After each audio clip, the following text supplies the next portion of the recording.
A very good afternoon and welcome everyone. I'm Jessica Chiam, founder and managing director of Eco Business, and we're delighted to welcome you this afternoon to the UNDP report launch on biodiversity and the business and human rights agenda.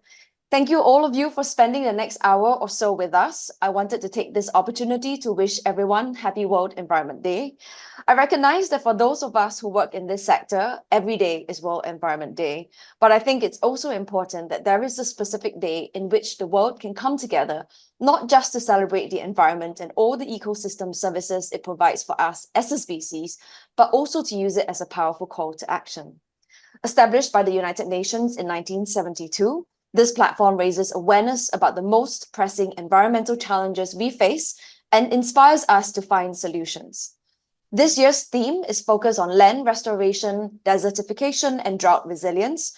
This is an undercovered and underfunded area, and therefore it is very timely that we are launching this UNDP report, which puts a focus on what's happening in this region and specifically highlights the connection between business activities, biodiversity, and the human rights agenda. For those of us who live in Asia, we know all too well that rapid development and large populations have placed huge pressure on the natural environments around us. As Asian economies grew, so did rates of deforestation, pollution, and greenhouse gas emissions. Many countries have made progress in reversing harmful trends, but more action is needed from both governments and companies. With the signing of the 2022 Kunming-Montreal Global Biodiversity Framework, which lays out ambitious conservation targets for 2030 and 2050, there is new momentum for global efforts to protect biodiversity while also respecting human rights. The TNFD disclosure framework that was launched recently is also a testament to that, and the topic of biodiversity and nature is climbing up the business agenda. Last year, for the first time in COP28, a high-level joint statement was also issued, which underscores the urgency of putting nature and biodiversity loss at the heart of climate action with new funding announced. There is no path to fulfilling the Paris Agreement and keeping 1.5 degrees Celsius within reach without protecting nature, land, and the ocean.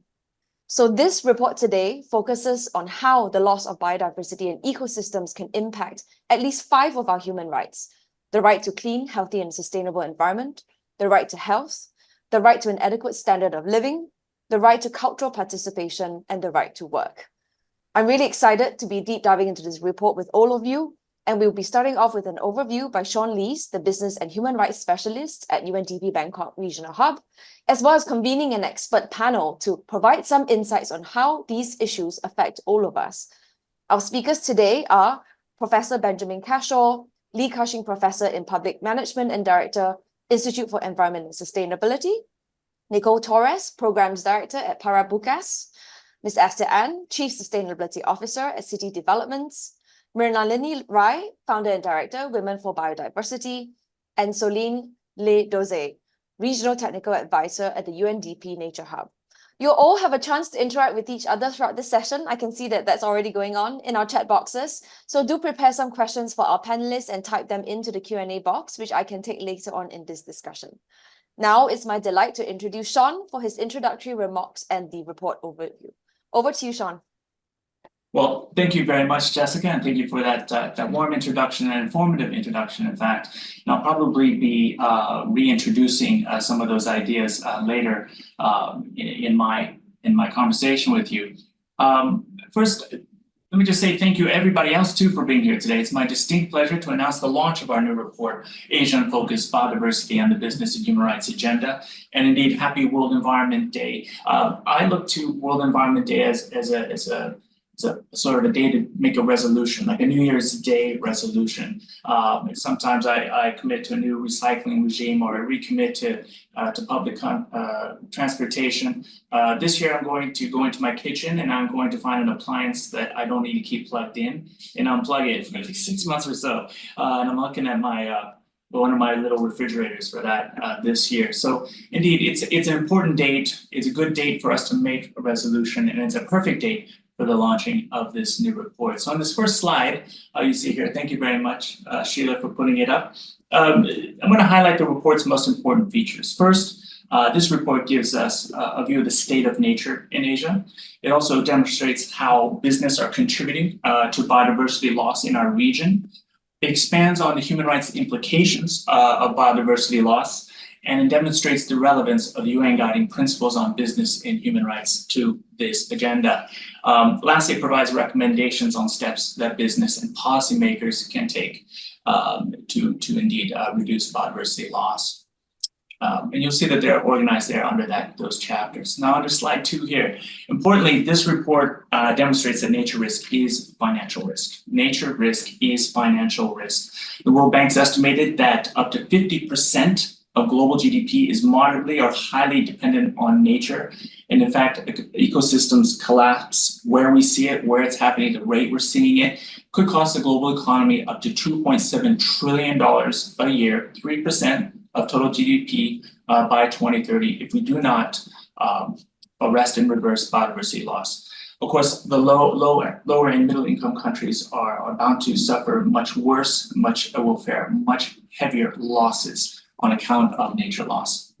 And the picture is rather stark for Asia too. World Economic Forum recently reported that they estimate 63% of our region's GDP is at risk from nature loss as well.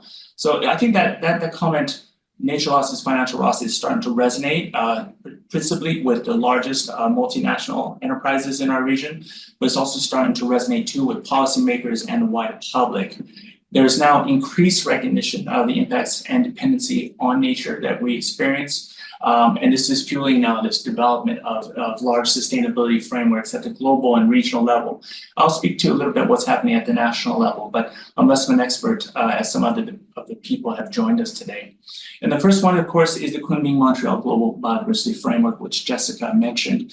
Of course, that was launched in December of 2022, and that was quickly followed up by the release of the EU deforestation regulation. I should say it came into force in June of 2023.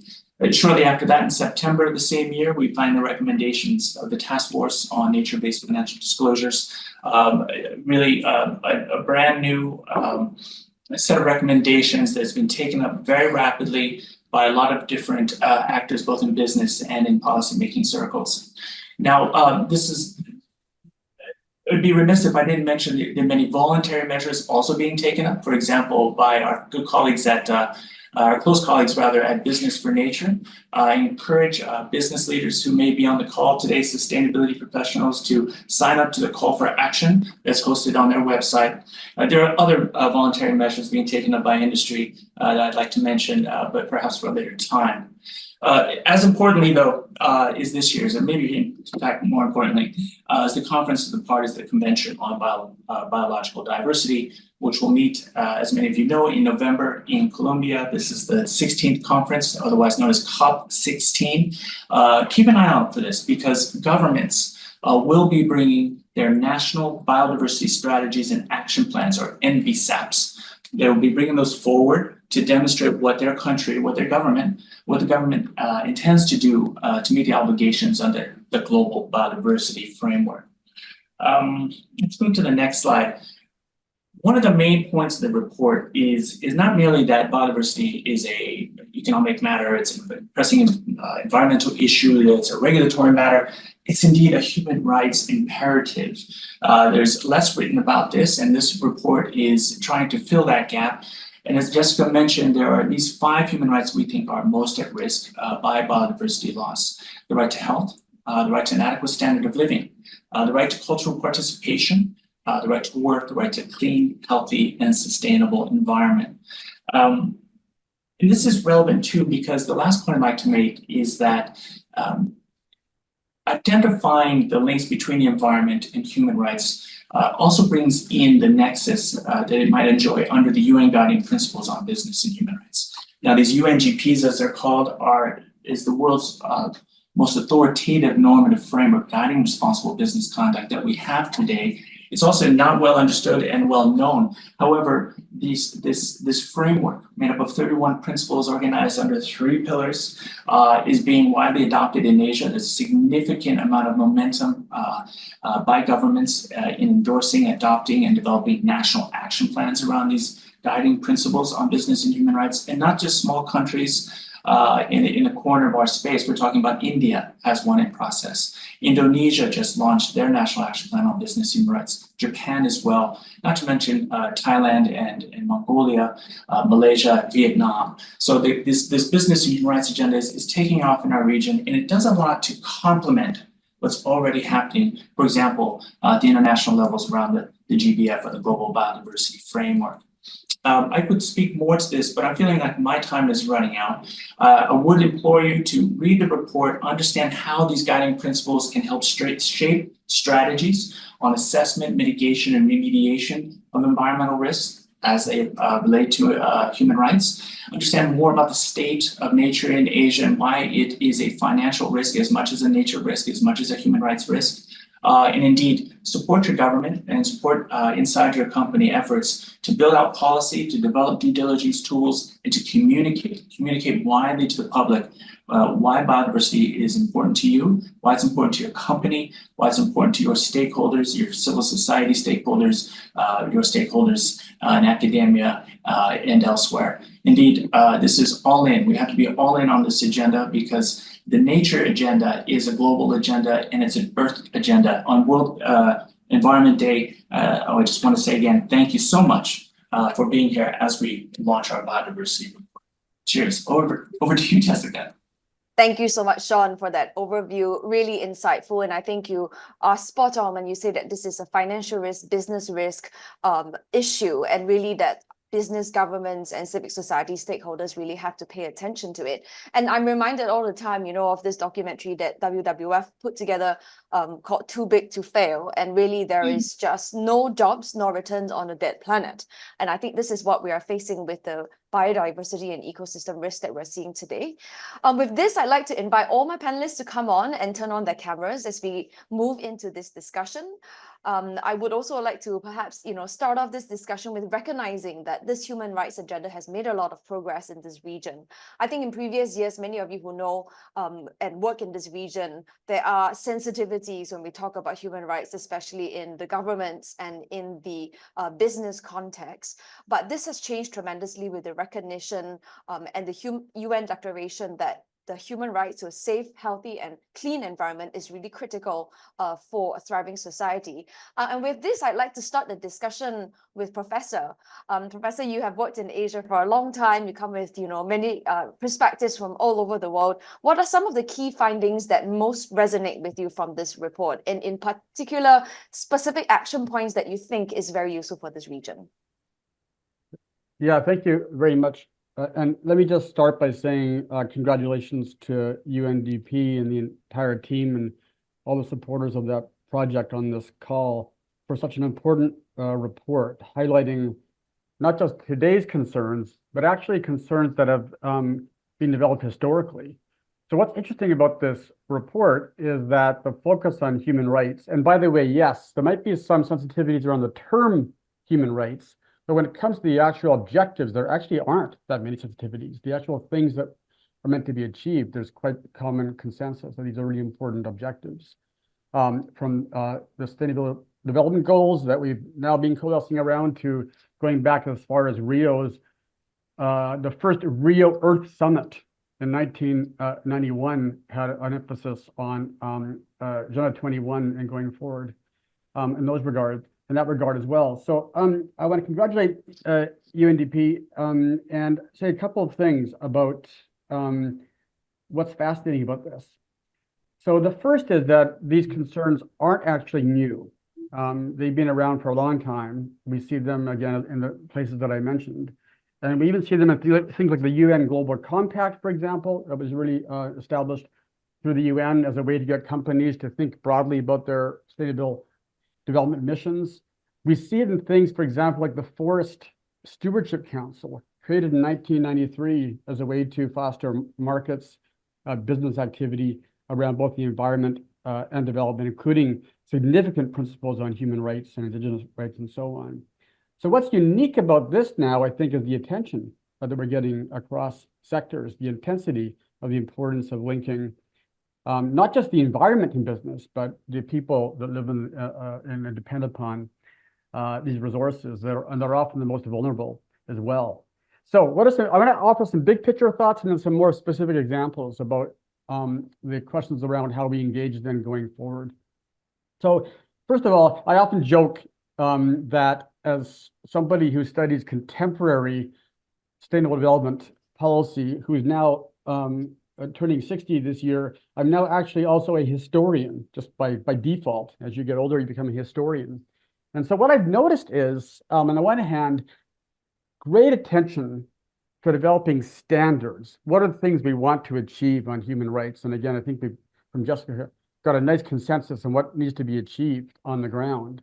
And these standards are developed by both businesses, by the UN, and by governments and NGOs. And there's multiple ways in which those standards are now entrenched and ensconced. Even, for example, the United Nations Declaration on the Rights of Indigenous Peoples, UNDP, is an example of these kinds of efforts as well. So they're everywhere, all over the world, developing standards.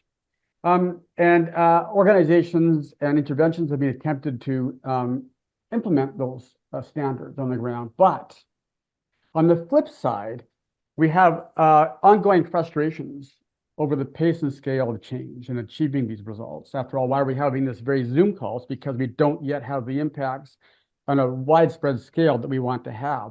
Excitement, but impacts aren't where we want to go yet. So we have this phenomenon that we refer to as the policy creation euphoria, implementation depression cycle of global sustainability governance, where we accept and we know what to do, but the intervention points often fall short. And what I would say is I've never witnessed so much attention to developing effective and durable solutions on these questions. But where are the bottlenecks? So a couple of thoughts and a couple of examples of positive cases. One is that it seems to me that when you look at human rights, broadly speaking, are often used by both those focusing on conservation and those focusing on growth as a ping pong ball back and forth, and how to use these as a way to foster a different agenda, be it the conservation agenda or growth agenda. And that's understandable, and we try and find synergies as well. But I would offer that human rights are important by themselves, independently. And so how do we then think about then not just making human rights something you have to do for the environment, but because they matter by themselves? I'll give you one example. We all accept that slavery is an activity that should not be engaged in. And we don't say we shouldn't have slavery because it's a conservation value or an economic value. We just say it's an important value by itself. So what we want to find is then synergies with human rights in the environment and business, but ones that don't depend upon that to achieve some of those outcomes that I think are really important. So there's a dance between using business and using the environment as a way to achieve human rights outcomes without being conditioned on narrowing the human rights agenda to those ones that matter directly and synergistically. So how do we do that? I want to give a couple of thoughts that I think are really fascinating examples. So a former doctoral student of mine, now a professor at McGill University, worked on a really important phenomenon in the finance and business world known as reduced emissions from deforestation and forest degradation, which was an effort to link conservation and business towards common purpose at the Bali climate COP back in 2007. And immediately the question became, what about the social dynamics? What about the human rights dynamics? So he looked at and compared Indonesia and Tanzania with respect to how did actually local community rights to resources get affected by the REDD+ intervention points in Tanzania and Indonesia. And what he found in Tanzania was that actually REDD+ as a financial mechanism for fostering carbon-friendly activities actually had more effect in generating community rights to resources as a way to foster and get ready for REDD that led to communities getting more rights to resources. So it had a very positive effect. He argues in his book from Cambridge University Press that there was a fantastic, not only synergy, but prioritizing of human rights in this context through market mechanisms that, to me, holds some really important lessons about then policy design, which I want to return to shortly in a moment. Another example of this synergistic activity comes from us through the story of legality forest legality verification. And we've just heard about the European Union's no deforestation regulation, which is the latest of many efforts on the part of the EU to achieve these environmental outcomes, but also linking to other broader social dynamics. And what we find in the legality verification story is that when there was an effort to use market mechanisms to reinforce legal trade of forest products and weed out the illegal stuff, that what happened? All of a sudden you had stakeholder consultations emerging at an accelerating rate, be they in Indonesia, be they in Africa and Latin America, around how do you actually generate a conversation among those who are most affected in terms of what it means to be legal. Why is this important? Because many human rights questions come down to longstanding interactions on the in the environment and in natural settings, including forests, by indigenous peoples and local peoples, but whose practices are considered informal, not formal. And there was a worry that actually focusing on legality verification might undermine accidentally their informal rights. But what happened in many cases? This led, because of the interaction of businesses being concerned and NGOs and governments, to actually formalizing their informal rights and creating and improving those conditions. So we see examples then of actually positive stories emerging from what were originally conservation and business-oriented interventions to include human rights, especially around indigenous peoples. But the question is, how then do we go forward, given the multitude of efforts in this regard to achieve outcomes that are both durable and effective? And what I want to argue, and what we work on at this institute that I'm now directing on environment and sustainability, is that a lot of the heavy lifting is around the policy design dynamics of these interventions. Not just the broad level standards you want to create and achieve, but how do you get there in some way? I'll give you one more example, then I'll stop talking for now. We had a workshop of stakeholders, and by the way, this report really reinforces the need to involve stakeholders in going forward. We had a workshop about 10 years ago where we engaged indigenous communities from Indonesia around how to improve legality verification. And a woman indigenous leader from Indonesia said to us, well, we've noticed that right now the enforcement efforts on legality compliance are right now going towards, turning towards the local police force.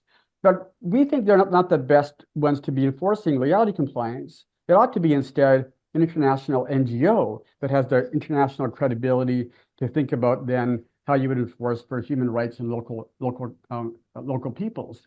And what this meant was the design of the system, which was to actually reinforce enforcement of government laws, might be improved by giving up some sovereignty to procedural mechanisms where international NGOs would play a more effective role than might other local players.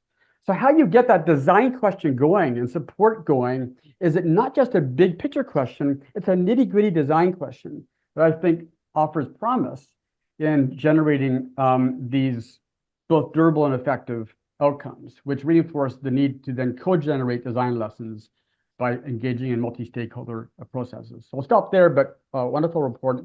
Glad to talk more.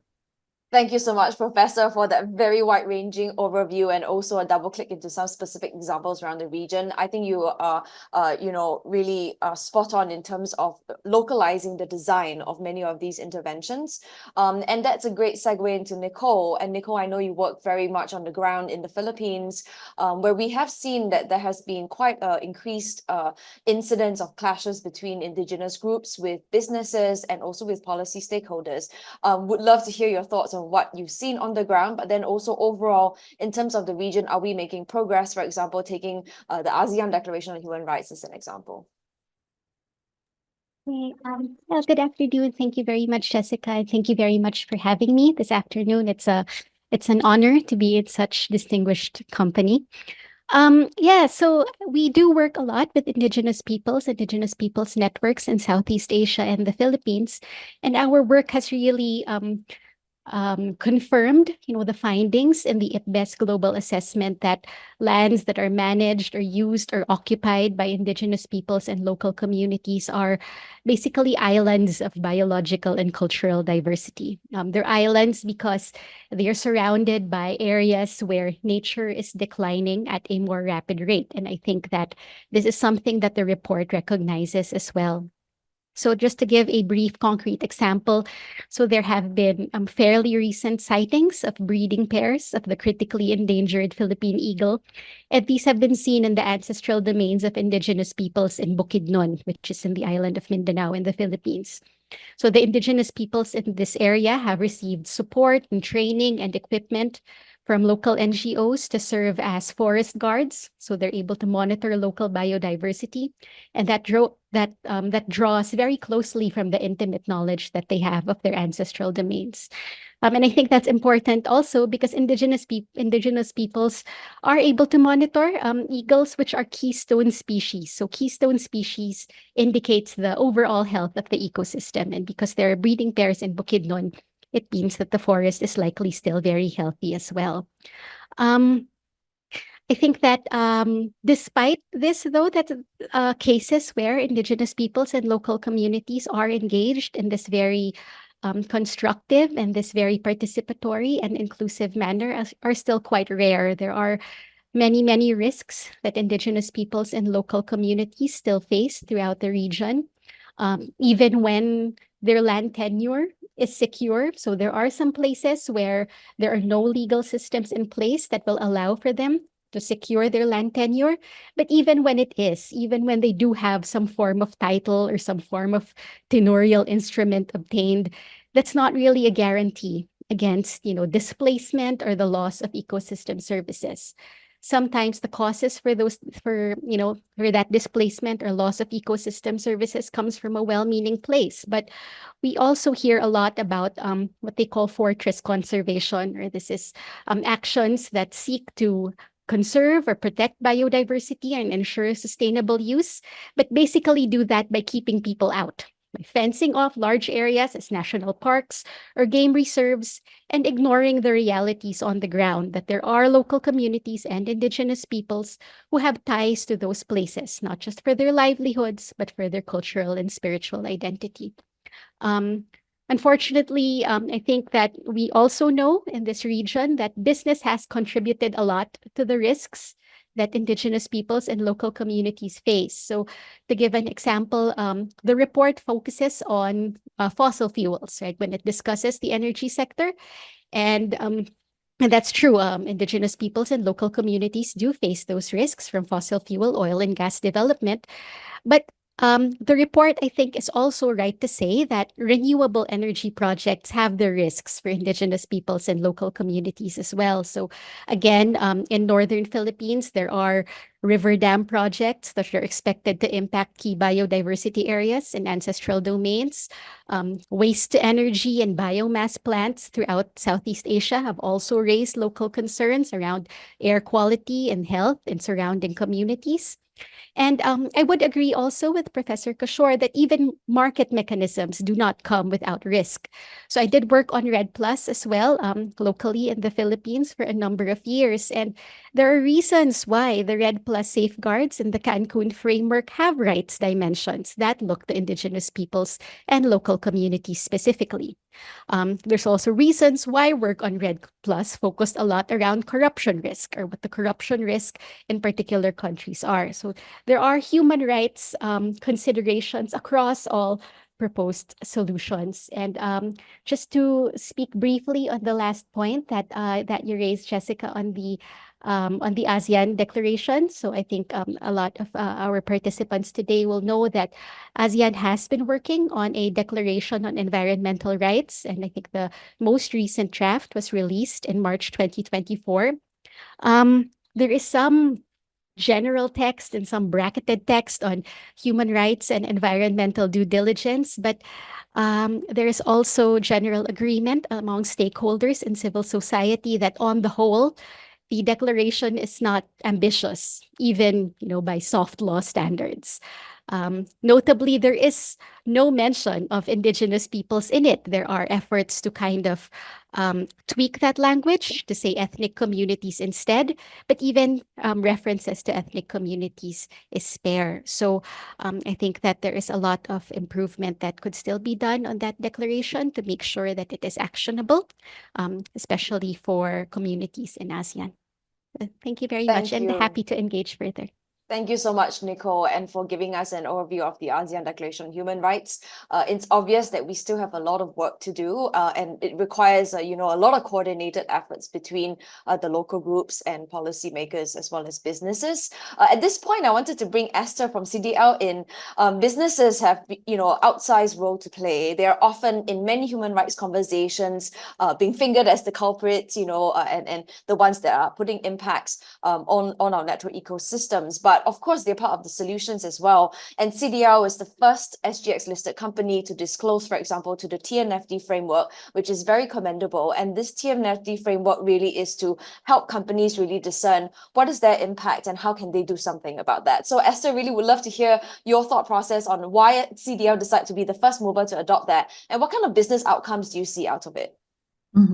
Well, good afternoon, and thank you for having me. And I really like this report. It is not overly technical or intellectual, and you are talking about the 5 rights that we take it for granted normally. It's like the right to health. Everyone wants to be healthy, and also the standard of living, and also the quality of life, probably, and also participation of cultural activities or work. Every day we go to work, but if you recall, during COVID, when we couldn't go to work, you feel like, I can't go to a shopping center, I can't go to a supermarket, I can't go anywhere. You just feel that, oh, this is my human rights being, just stripped off from our daily living. So human right is not something that it is really, high and mighty, that is very hard to reach. It's actually a daily thing. In fact, I would also add it's the right to breathe fresh air, clean air, the right to, fresh water, clean water, and food.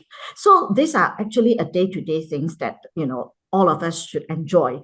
And in fact, today is really apt to talk about this. And apart from just now, the economic benefits and also the impact that Sean actually covered, and I'm not only talking about from the business perspective and the financial perspective. I think we all know that the built environment actually account for almost 40% of greenhouse gas emission globally, and also contribute 50% of waste globally, and all that.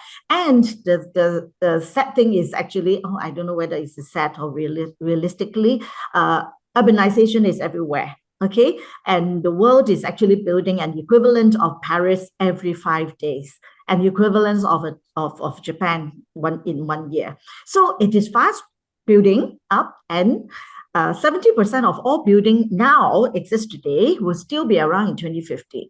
And the challenge is also older building. Their performance is not so good. And then it will really cause even more, negative impacts to the environment.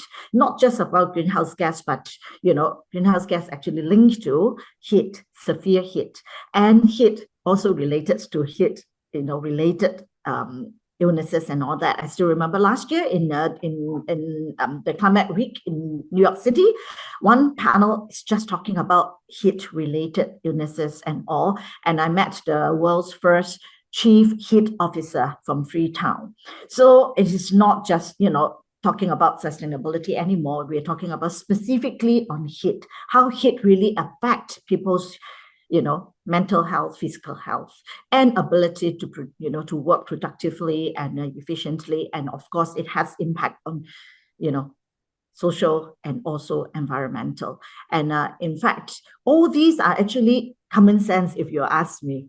It's just that we don't pay attention to it until in April, actually, we all experienced the hottest April month, on record. And no good news to the world, because last year's 2023 was actually the hottest on record, and but 2024 is going to be hotter according to climate scientists. So as a developer, as we need to look at how can we green the built environment. Green the built environment, and also to cool, the surrounding, the overall. How do we reduce the urban heat island effect? Because urbanization, fast urbanization is real. And we can't stop people from moving, to city. 70% of the, global population will be living in the city by 2050. And ASEAN especially is fast urbanizing and fast building. So how can we, as in the building sector, can help to do, mitigate and also, honestly, risk adaptation?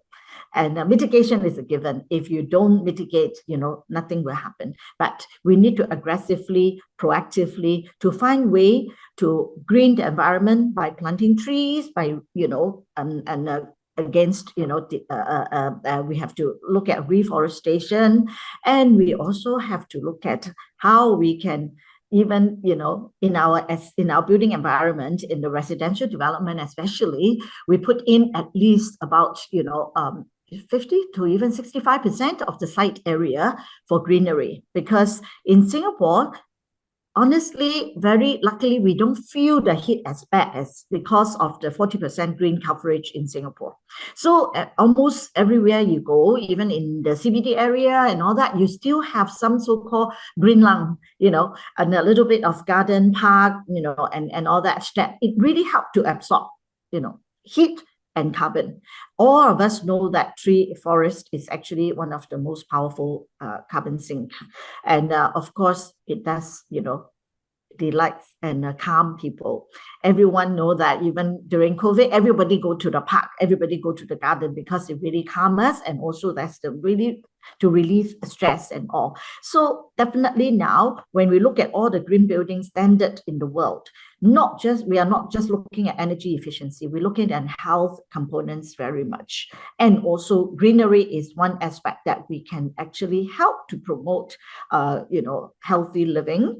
And but there are many ways of doing it, not just energy.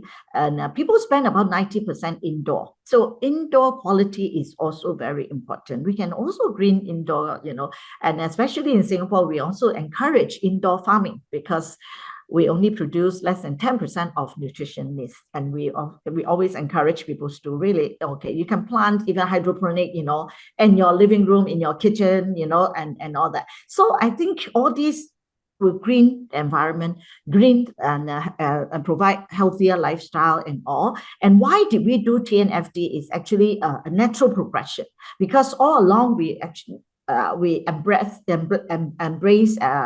nature in the way we design and build and manage our property. So probably some of you may remember that Treehouse Condominium made it to the Guinness World Record in 2014, and a 24-story high green wall actually helped to shield 48 units, behind this green wall, absorb up to almost 33 degrees, Celsius of heat. So all these units that behind this green wall really enjoy cooler indoor air, and also the quality and the air quality as well. So I think greenery is not rocket science, that we can actually provide more comfortable environments to human being and all that. So water feature, green feature, all these are part and parcel of how we design and build workspace and also home as well. So it is actually a no-brainer that how we can combine biodiversity, and in fact, what we do is right from the beginning, we also conduct the so-called biodiversity impact assessment. BIA is very important for us to protect the environment where we build our, development. And I think I can, share a little bit more on that, and what get measured, get managed. That is also why we actually, take the leap of faith and started the TNFD. Not a perfect report, but the LEAP approach is actually really very, apt for us to start the ball rolling. LEAP approach means you have to locate your, interface with nature, whatever you do in your business. E is evaluate your dependency and impacts of your business and operations and your development. Third, A is about assessing your risk and opportunity. The P is prepare to respond and report. So this is the LEAP approach that we adopted from TNFD. We are still learning by doing it. And I feel we all feel that is since we have 17 years of reporting experience, we can learn from TCFD, the 4 pillars approach, which is very almost parallel to TNFD, but the focus is on nature. It is challenging because there are hardly any, data or credible data on how to put an impact on nature, or the most important thing is how to put value to it. So these are all still, ongoing. And TNFD was just officially launched, in the less than 1 year. And we hope that more businesses will deep dive into it, and we can even do better in future. That is what we are in conversation with TNFD directly already. So hopefully we can encourage more to, learn together, do it together, green the world and cool the world. Thank you. Thank you so much, Esther, for that business perspective and also for your approach behind TNFD. And I think the LEAP approach definitely is something that everyone can learn from. And if we can share the CDR sustainability report, I'm sure everyone would have a great deep dive into that. Thanks so much for that. I want to perhaps go to Miriam Linley now. We've talked a lot about the human rights agenda, business and biodiversity. I know you work specifically in the intersection in gender equality and environmental justice. How do you think we can bring gender and justice into this conversation? And what is it about the report that you think highlights certain actions that we need to take in this region? Thanks, Jessica, and thanks, Sean, and everybody at the UNDP for inviting me and also being part of this very interesting panel with interesting viewpoints. So just a bit background about where I'm coming from. I've been following the CBD for almost close to 2 decades now, and have been really engaged in the policy around on the development of the Kunming-Montreal Global Biodiversity Framework. So this report is really very interesting. And I think I'll quickly also reflect on a few things which are really very important.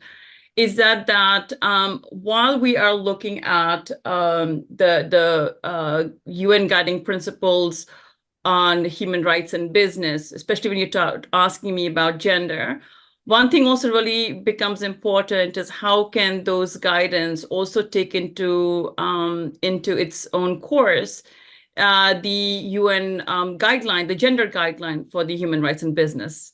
And I just do really think that they do go hand in hand to really ensure that the policies and plannings that are taking place with businesses, internal or external, do also ensure that when you're talking about the 5 elements, you're talking about, healthy environment, right to a health, work, really do also disproportionately impact women.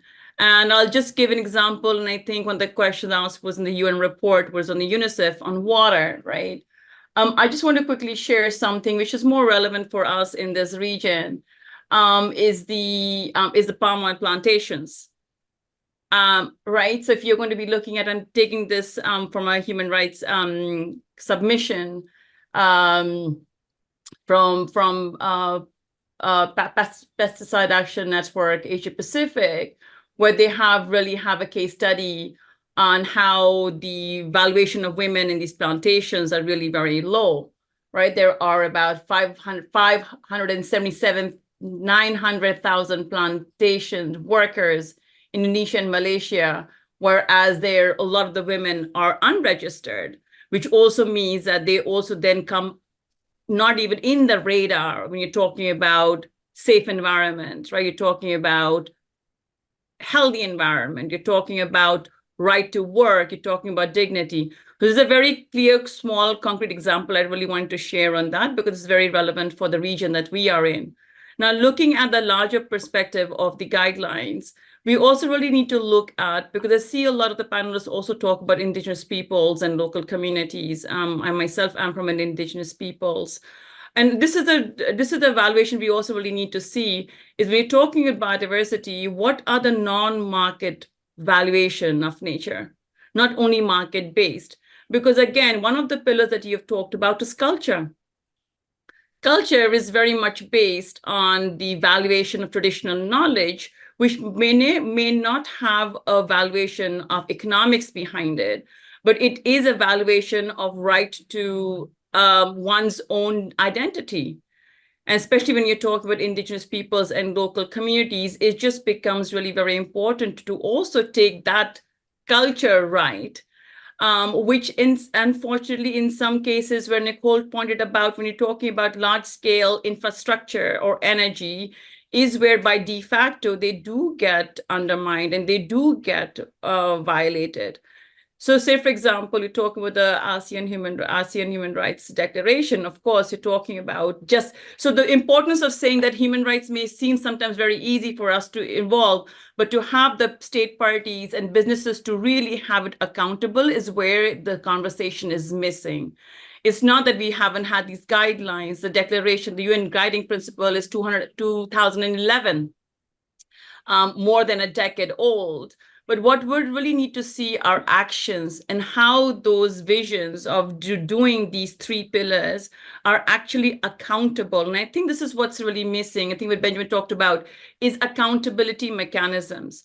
I'll give an example from the Kunming-Montreal Global Biodiversity Framework. If you're following that, the work around Target 15 is where a lot of this discussion around business and human rights is going around, right? It's kind of composed within that.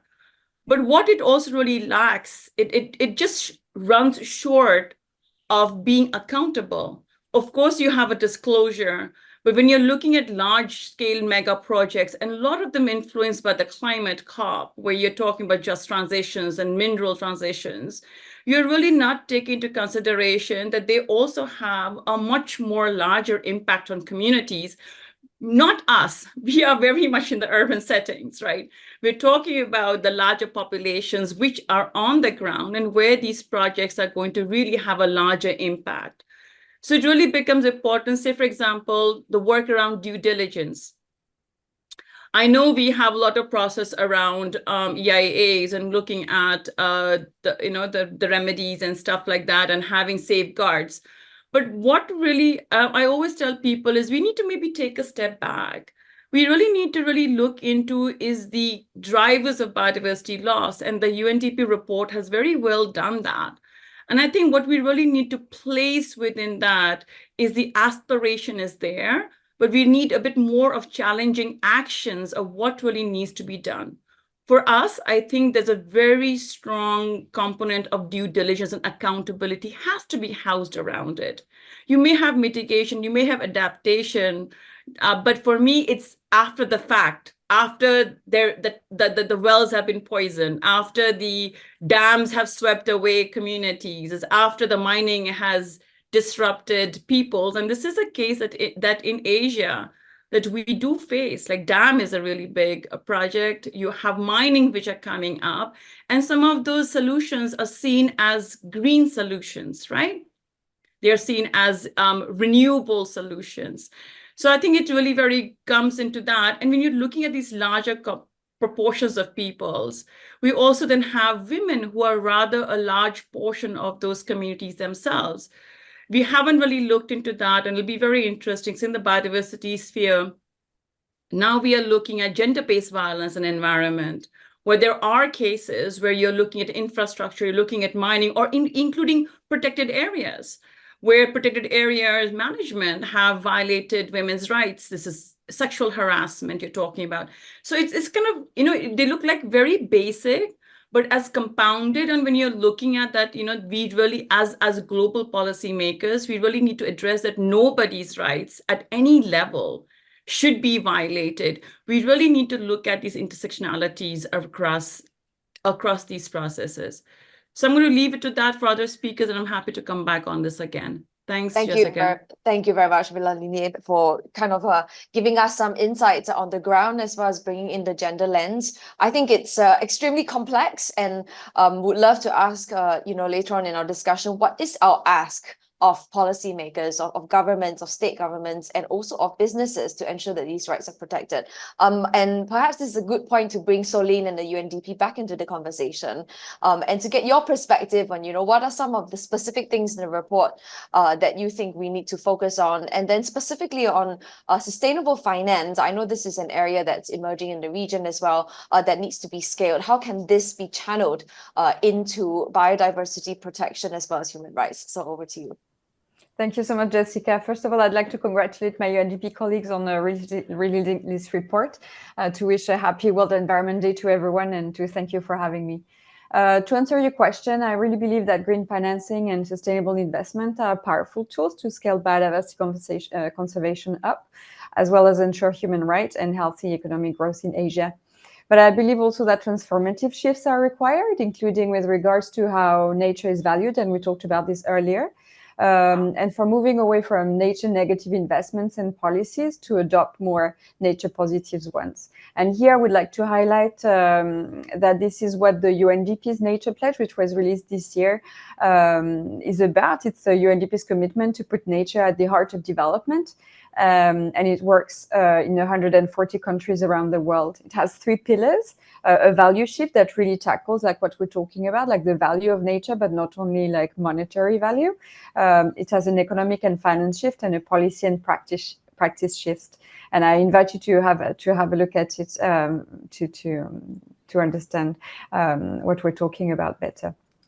Then allow me to deep dive into each of these points. So first, on financing instruments for biodiversity conservation, there are several innovative financing instruments that UNDP promotes and implements. For example, green bonds issued by government and private entities, biodiversity credit, and payment for ecosystem services agreements between the private sector and local communities for the conservation and sustainable use of biodiversity, just to name a few. But, really, there's no size-fits-all solution to biodiversity conservation financing. And in this regard, UNDP is pioneering an initiative called BioFin, which works with developing countries around the world to prepare a biodiversity financing framework specific to each country. You asked me about upholding human rights. And I think the report highlights that some business activities drive biodiversity loss that we know well. They erode ecosystem services, and that impacts human rights. I think this is really well articulated in the report. And the report also identifies 3 opportunities and practices for both states and business actors to address biodiversity loss whilst protecting human rights. First, the states must protect human rights by establishing and enforcing laws that prevent adverse human rights impacts from biodiversity loss. The second is for businesses to have a responsibility to respect human rights by adopting practices that prevent and address impacts on biodiversity that adversely affect human rights. And thirdly, states and businesses have a responsibility to provide remedies for human rights impacts due to biodiversity loss through both states and non-state grievance mechanisms. But this cannot be done in silos, and all relevant stakeholders need to be brought together. We talked earlier as well to a good extent about including local communities and indigenous people into that discussion. And the report also refers to the guiding principles on business and human rights, to which businesses and governments can refer to in order to apply solutions. And finally, on economic growth, just one quick comment. We all know that as human societies, we are part of nature. Sometimes we, talk about nature not including ourselves, but we need to remember that we are part of nature as well. And we need to remember as well that without nature, we are nothing. Human societies are nothing. And that without sustained provision of natural resources and ecosystem services, no long-term economic growth can happen. Many of the business modus operandi are myopic, and that impacts the planet, people, and economic prosperity. Therefore, businesses must move away from some of their unsustainable practices to more sustainable approaches. For example, in the tourism sector, to focus on ecotourism, in agriculture, to adapt sustainable approaches to biodiversity, land and water management.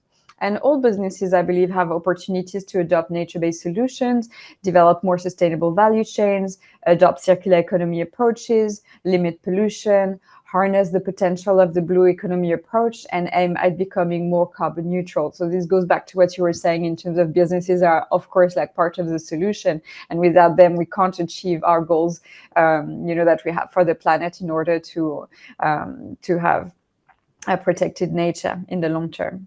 So in conclusion, I think by using biodiversity finance through instruments, engaging local communities, establishing robust policy frameworks, and promoting sustainable practices, countries in Asia can really achieve growth and progress while preserving their rich biodiversity and protecting the rights of their people. This is also something that is highlighted quite in detail in the 3 shifts of the UNDP Nature Pledge. Thank you. Thank you so much, Solene, for that. I think it's super interesting that you put a spotlight on the financing instruments that I think are so critical, and also for businesses really to look at, what's available for them to invest more into assessing the biodiversity risks and also getting good business outcomes. I wanted to encourage everyone who joined us to, participate in our chat, and please put in your questions as we're moving into the question and answer segment. Just to start off the question that I had while just listening to all of you about the complexities of bringing businesses together with local communities and gender. I mean, there's just a lot, to unpack. And I think if we look around the region, what are some of the successful models you've seen? Particular businesses or public-private partnerships in particular that you think have excelled? Sean, I'd love to bring you in this conversation as you're an expert in this area as well, that we can all learn from. Indeed, there was an interesting podcast recently with the co-chair of TNFD, David Craig, and he was asked in this conversation, what's a North Star company look like that's doing biodiversity really, really well? There are a handful of companies that I would point to, but as the United Nations, we tend to shy away from naming specific companies, if only because it can unfairly weight the market towards attention towards them. But forgive me for not saying names, but indeed, David was saying that a North Star company is one that's got this journey started already. Because a lot of people they look at what's required and they think this is really complex. Do we actually have the internal capacities to pull this off? His advice is, look, everyone has said the same thing. All the early adopters that are part of the TNFD in particular, the 1,400 companies that have signed up to TNFD as early adopters, all had the same experience, and they all realized that it was much easier than they thought it was going to be. To a North Star company is taking those first steps and really mapping out its supply chains, its operational impacts, its impacts and dependencies. That first step is a big one. It's a big, high first step. But once you get up there, the companies are realizing where savings can be made, where reductions of their footprint can be made, and indeed where efficiencies, even operational efficiencies, can be made. So it's been a positive journey from more than one angle, for more than one reason for some of the companies, at least as reported to TNFD. And I think the third thing that I'm hearing from some sustainability professionals on the sides and in private is that they're leaning more on technology to help them with biodiversity risk disclosures, but also mitigation efforts. The mapping technology, the data, it's out there, it's available. There are some gaps here and there in temporal and geographic, but the gaps are not nearly as big as people think.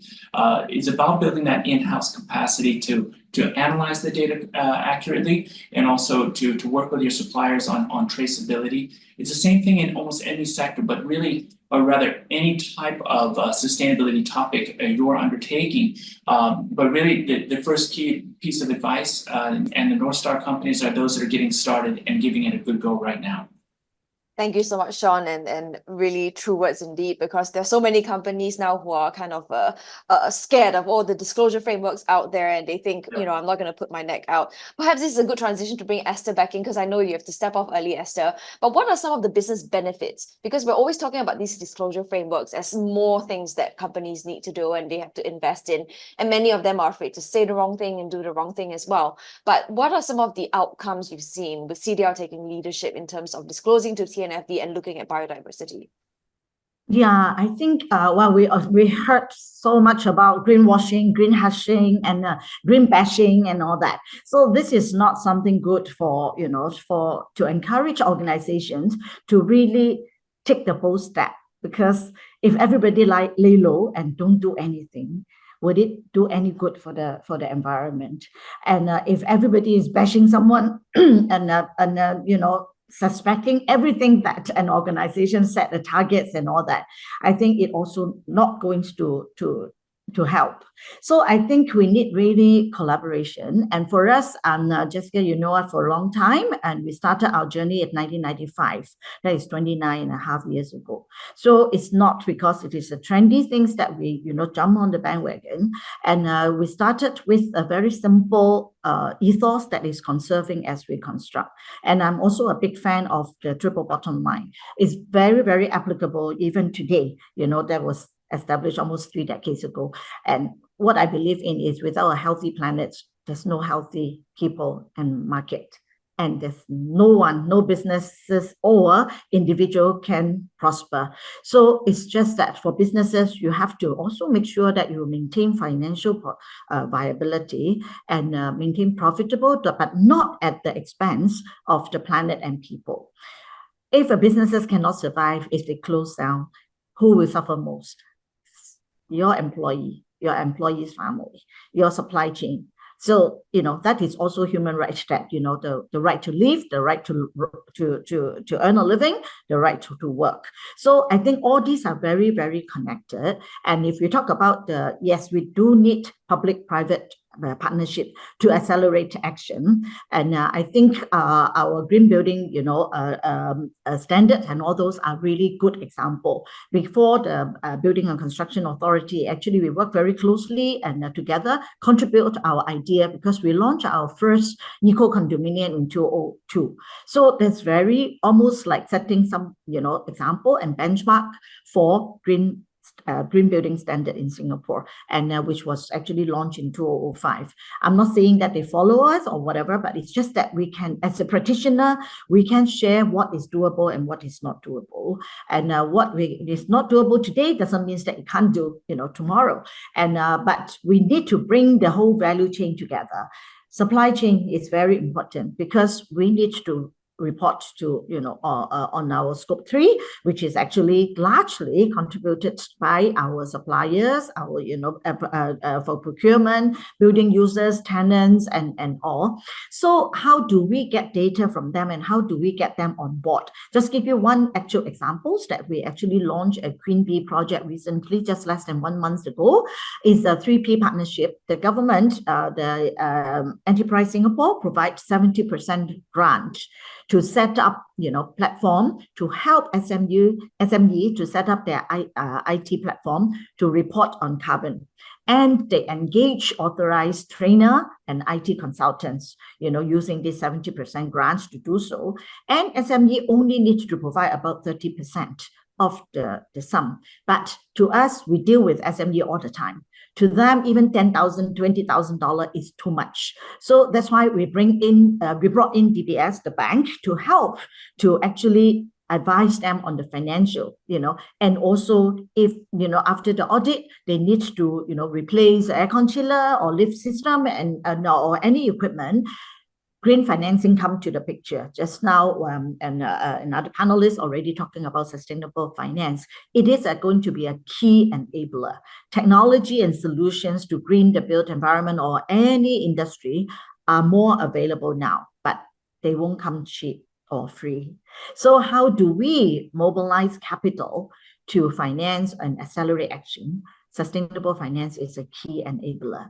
So this is a real good example of a 3P partnership, government grant, commercial, you know, consultants to come in to, you know, provide capacity building, and a bank to come in to actually to help advise SMEs to tap onto sustainable finance. And we actually weave in one more term, is like, if they successfully secure a loan, green loan from the bank, the bank will absorb partly or fully the 30% of the training setup cost. So I think that is what we do. And we are very happy to be this so-called Queen Bee and, you know, collate 100 over of our SME supplier to start the ball rolling. And hopefully it will be a win-win, partnership. And we are still collating all the responses and participation. And this Friday, we are going to give the first briefing, engaging the consultants and, the bank and also, the government grants, how they can engage, So I think that is what we are trying to do. And businesses actually interface with, public sector, policymaker, and private sector, consultants, and also, financier. So we feel that we are in the position to bring all these parties together to help SME, to enable them to join the climate action. Thank you so much, Esther. I think business really have to show leadership, and I agree with you. There's a lot of skepticism sometimes with businesses, but they are the source of a lot of livelihoods. And I want to bring in the rest of the panelists, Professor Berlini and Nicole. I mean, you work, with many of these groups. What is your specific ask of businesses? And then maybe make it a two-part question, as somebody in our chat has also asked about legally binding instruments to the human rights agenda. Are we seeing, progress on that, or is that something that's still very much under the radar in the region? Professor, go ahead. Yeah. Sure. Yeah, thank you.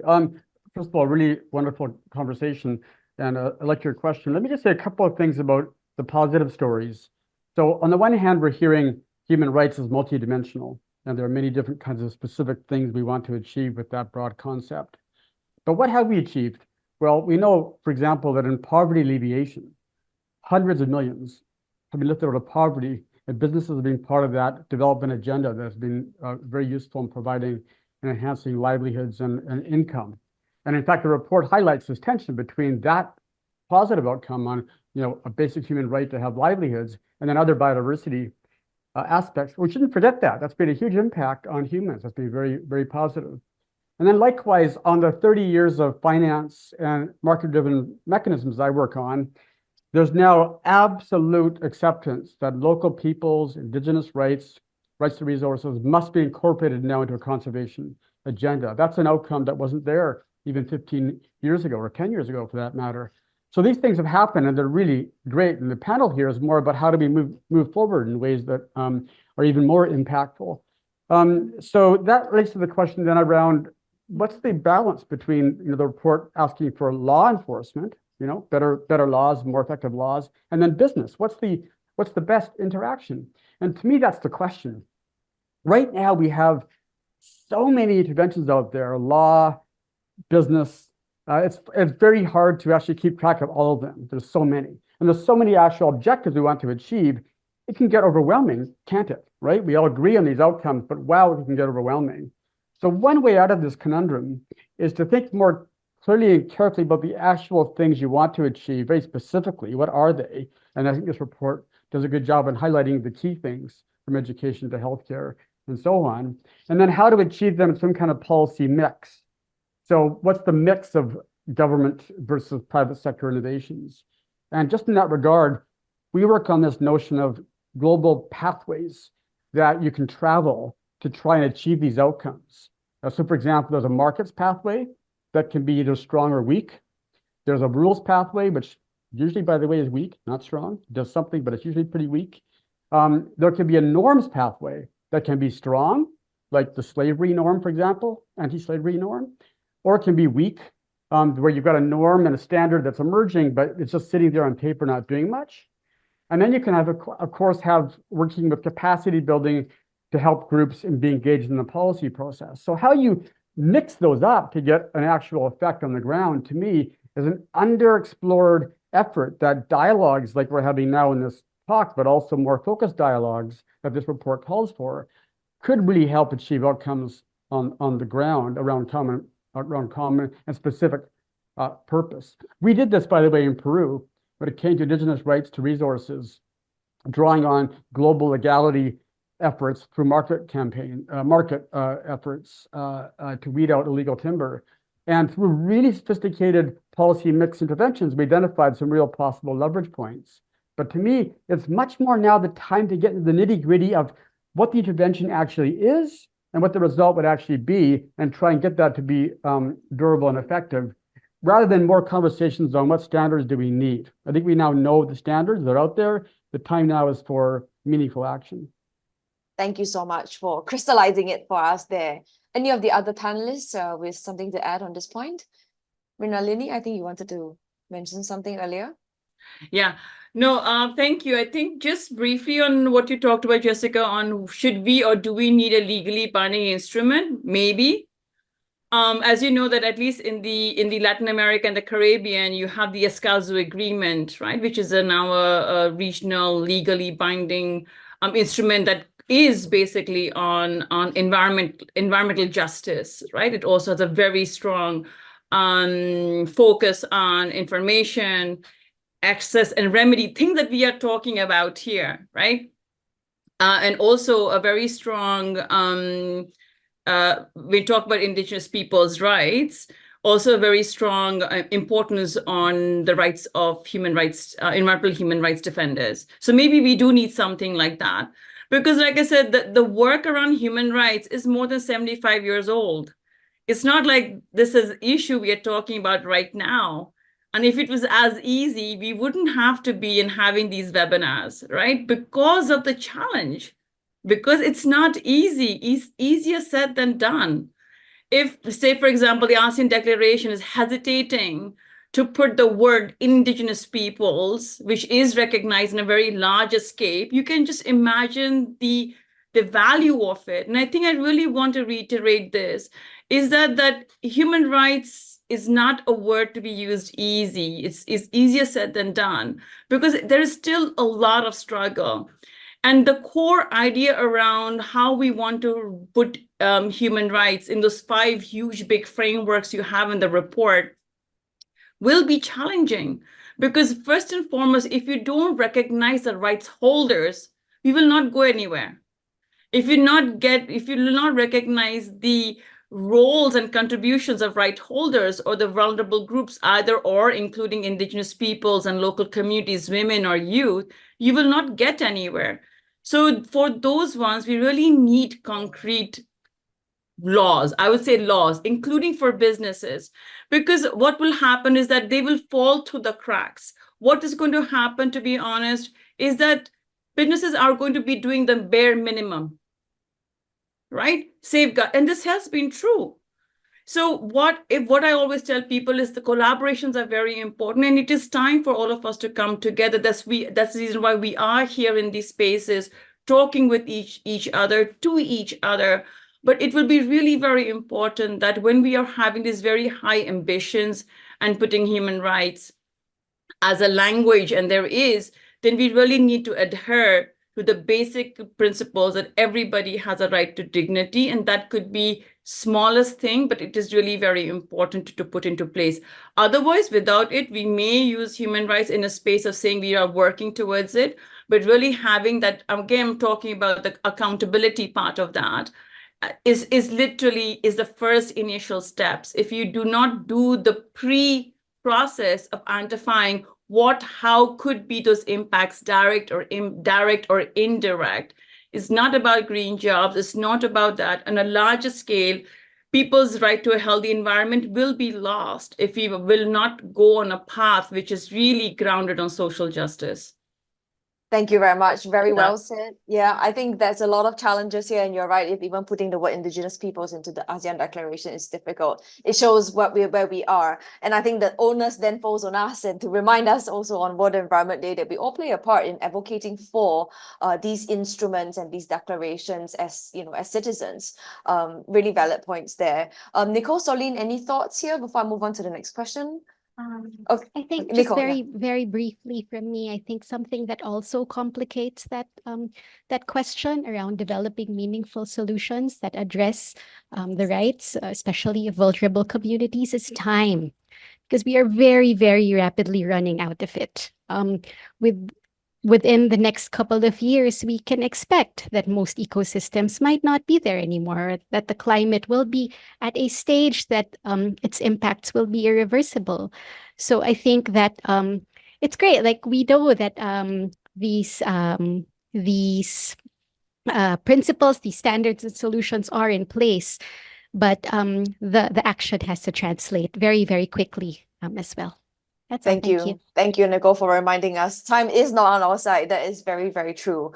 So Lynn, perhaps I can pose this question to you. There's Ed from WWF that actually asked if we can mainstream the value of nature into financial reporting, whether there is a need to reform accounting standards to reflect the values of nature. And I think Esther had mentioned this as well, that it's quite difficult to put a value with carbon emissions. You have CO2 per ton.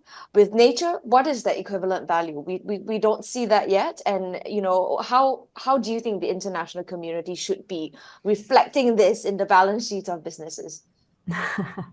Well, I mean, the first question is like, is it okay to give a value to nature in the first place, you know, and having part of the COP conversations from the CBD, I know there are many countries that actually are not like so keen on saying it's okay to put a market value on nature. So I'm not going to enter those political and probably ethical and philosophical questions as well. Is it a right or a good thing? I mean, who am I to say, right?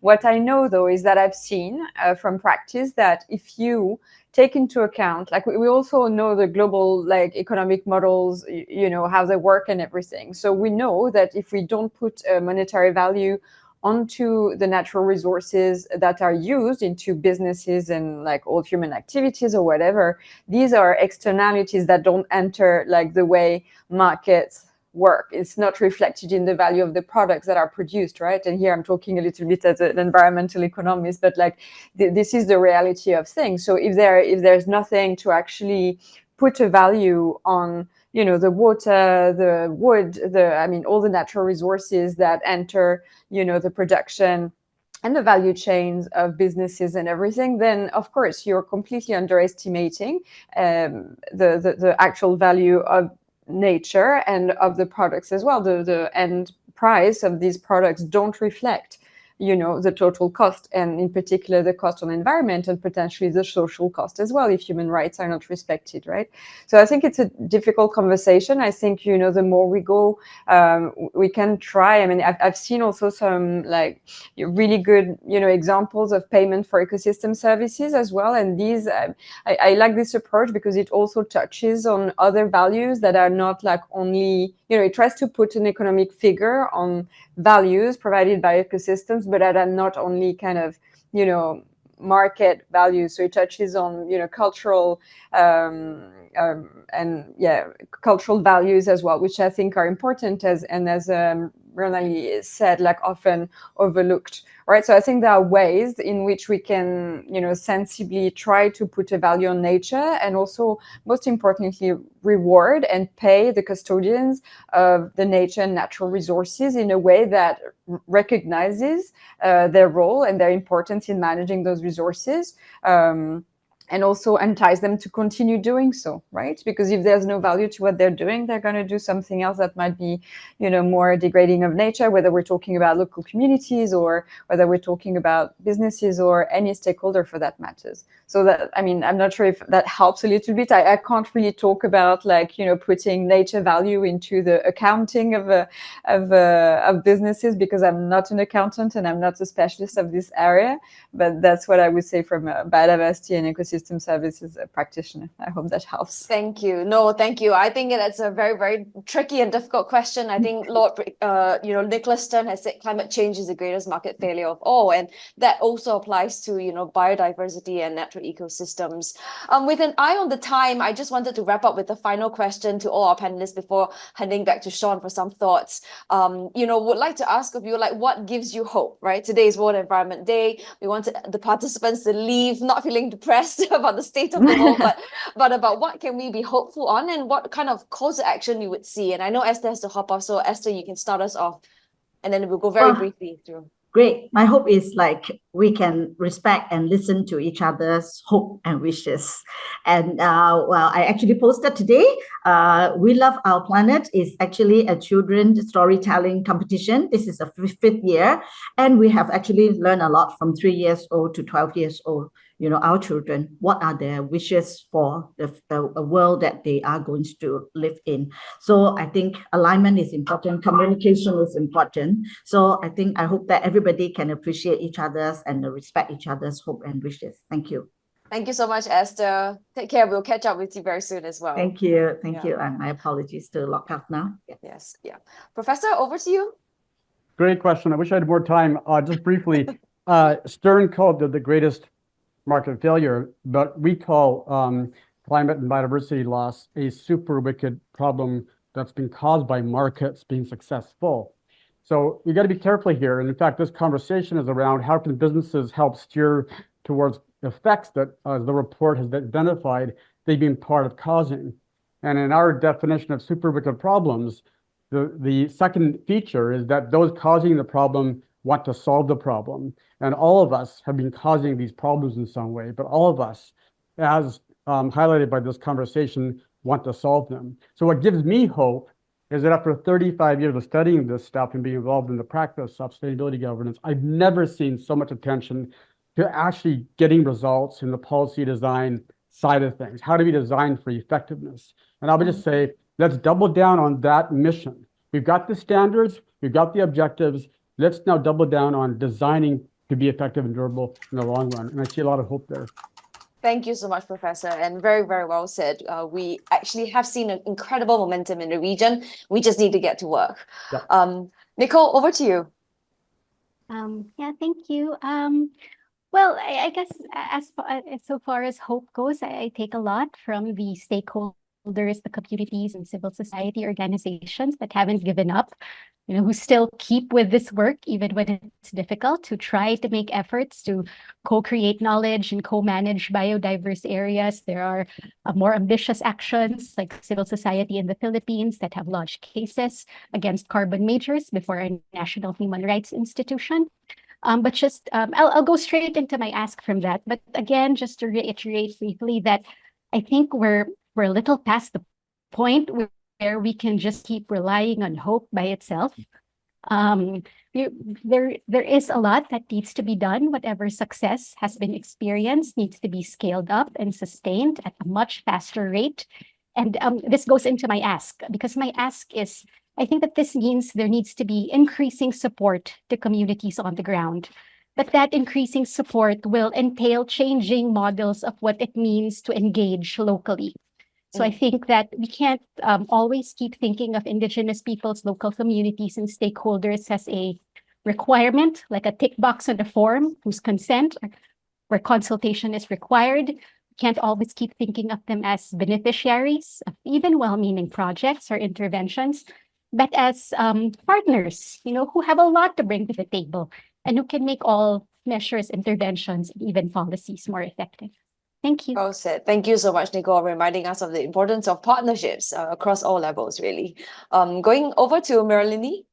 Yeah, no, I'm just going to build up on Nicole, and I think it's really very important. I think one of the hope that I would definitely say is that we are sitting across the table with each other. It's been time that we've always been sitting in silos, right? Having different discussions separately.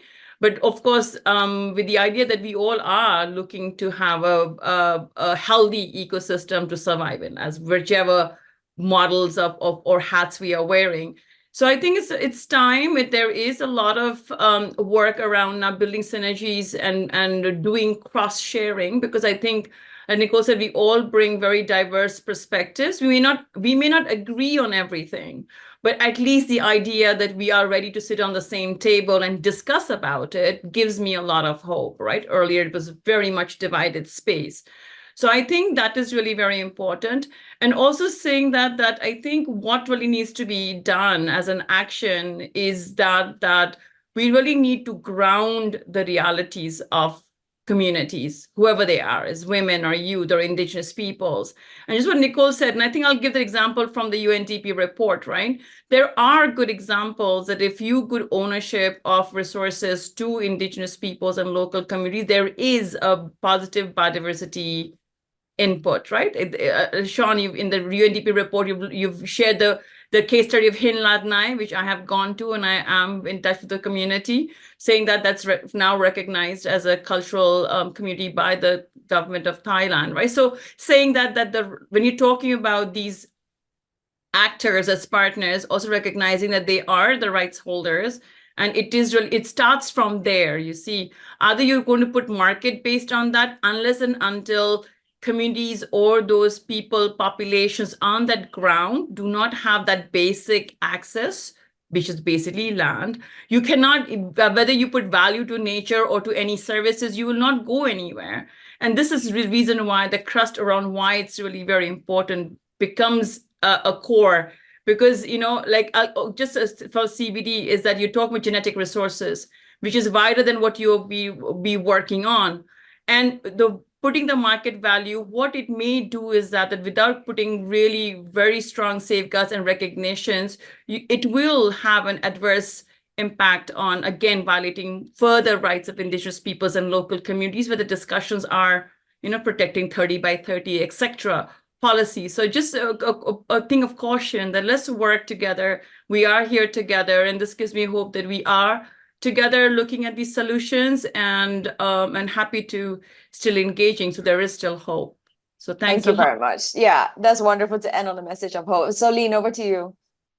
Thanks. I'll try to be brief in the interest of time. But for me, and from the business sector, and I've been working in this field for like 18 years now, I see a greater level of interest, of willingness to do things. And of course, there are many different initiatives and everything. But really, the TNFD, initiatives and the LEAP framework gives me a great hope. There was so much presence and commitment at the last CBD COP, participation from the private sector. That's really, I think, showcases how business now really wants to be active. And from my current work in UNDP, where I supervise a portfolio of projects in Asia and the Pacific, funded by the Global Environment Facility, I see also that we're applying solutions for environment that are integrated more and more, tackle biodiversity, climate change, pollution at the same time, and also very much adopt multi-stakeholder approaches and strong social and environmental safeguards. So,